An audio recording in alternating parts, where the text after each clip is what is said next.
राहुल जहिना bus stand से बाहर आयल ओ किछु आदमी के भीड़ देखलक। रोड के बीच में किछु आदमी भीड़ लगा के खड़ा छलै। लोग सब भागैत उम्हरे जमा भ रहल छलै। राहुल भीड़ के चिरैत अंदर पहुंच गेल। नमस्कार, हम आकाश मिथिलावासी चैनल पर अपने सब गोटा के स्वागत करै छी। लव स्टोरी सीरीज के अधूरा प्रेम कहानी में आज समर्पण के ऊपर बेस्ड अछि। लव स्टोरी सीरीज प्लेलिस्ट अपने के लिंक अपने के डिस्क्रिप्शन बॉक्स में भेट जायत। अहाँ सब अधूरा प्रेम कहानी के औरो सब वीडियो देखू, नीक लागत। अखन तक चैनल के सब्सक्राइब नहीं केने छी तो क लिअ। मिथिलावासी चैनल पर मैथिली में बहुत तरह के कंटेंट के वीडियो बनैत अछि। तो बेसी समय नहीं लैत अब कहानी के आगा बढ़बै छी। उ ई नजारा के देख के दंग रह गेल। एगो लड़की के एक्सीडेंट भ गेल छले, जेकर पैर टूट गेल छले आ माथ में बेसी चोट लागल छले, जे कारण बेसी खून बह रहल छले। चारू साइड खूने खून छले आ लड़की तड़प रहल छले। ई देख के राहुल ओइठाम ठाढ़ लोग सबके कहलक, भीड़ लगा के की देख रहल छियै, एकरा उठाओ आ अस्पताल ल चलू, नहीं तो ई मर जेते। लोग सब किछ जवाब नहीं दिलक। राहुल के किछ दिमाग काज नहीं केलक तो उ टेम्पू वाला से मदद मांगलक, मुदा कियो नहीं मदद केलक। तखन उ अस्पताल के पता पूछलक। लोग सब कहल के एठाम से 3 किलोमीटर दूर छे अस्पताल। राहुल ओइ लड़की के कन्हा पर ल के अस्पताल दिस भागल। अस्पताल पहुँच के उ लड़की के भर्ती करेलक आ ओकर इलाज शुरू होइ से पहिने डॉक्टर कहलक, अहाँ हिनका ठीक समय पर लावलौं, नहीं तो ई नहीं बचथिन।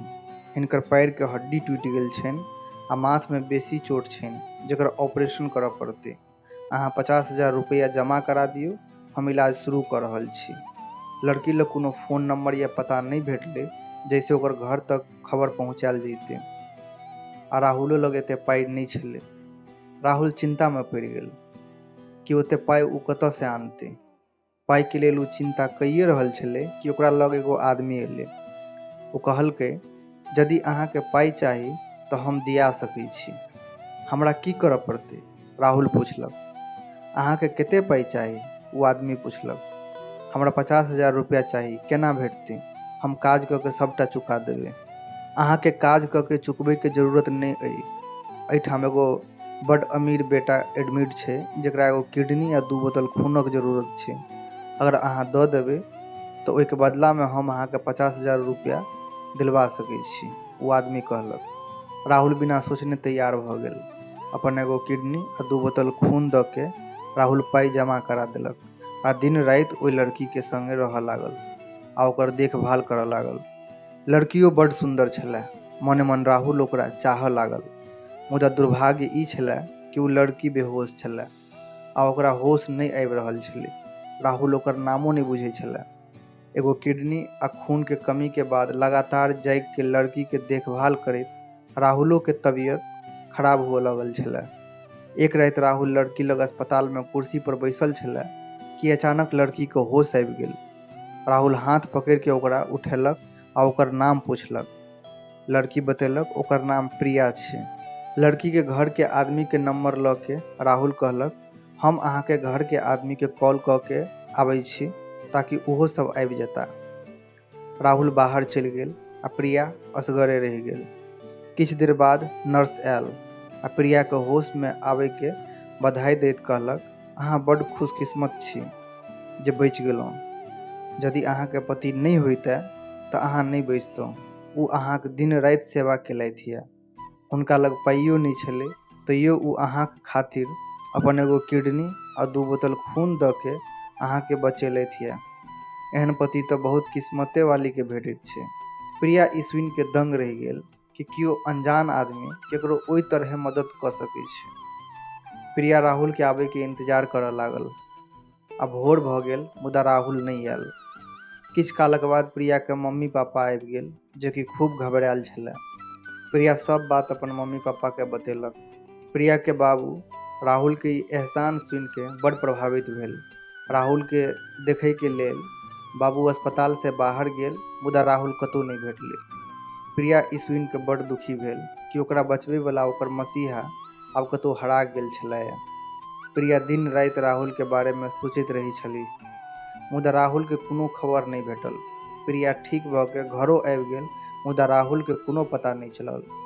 प्रिया अपन एक्सीडेंट वाला जगह गेल। लोग सबसे पूछलक मुदा राहुल के पता नहीं चलल। बाबू दिलासा देलक आ राहुल के खोजे में लग गेला। आ एही तरह 1 बरख बीत गेल। मुदा प्रिया राहुल के खोजनाइ जारी राखलक आ ओकर प्रयास अपन रंग देखेलक। राहुल के खोजैत प्रिया ओइ टेम्पू वाला तक पहुँच गेल जे राहुल के सतीश के घर तक पहुँचेने छला।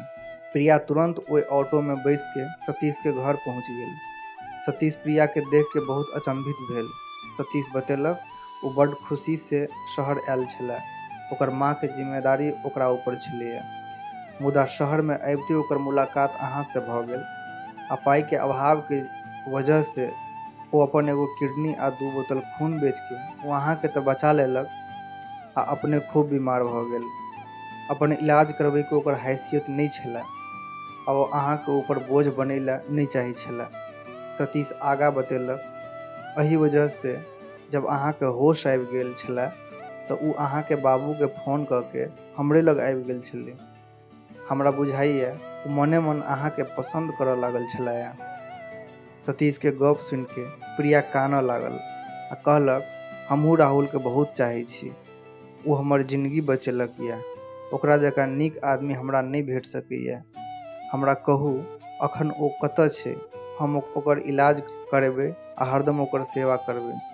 प्रिया के गप सुन सतीश के आँख में पानि आबि गेल आ उ पछताए लागल काश हम ओकर मदद केने होतियै। एते बाजि के सतीश जोर जोर से कानऽ लागल।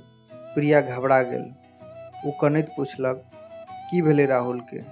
सतीश कानैत कहलक प्रिया अहाँ के लव स्टोरी अधूरा रहि गेल। राहुल आब एहि दुनिया में नहीं अछि। अखने 10 दिन पहिने ओकर देहांत भ गेलै। प्रिया के दिल में जेना जोरक धक्का लागल। ओकर लोर अचानक रुकि गेल। वो कुर्सी से उठ के बाहर निकलि गेल। सतीश प्रिया के आवाज दैत रहल मुदा जेना प्रिया के आवाज सुनाइए नहीं द रहल छला। सतीश खड़ा भ के देखैत रहल आ प्रिया ओकर आँख से ओझल भ गेल। धन्यवाद। तो उसका कहानी में एतबी। जल्द भेटै छी अपने सबसे अगला कहानी में। तब तक के लिए नमस्कार।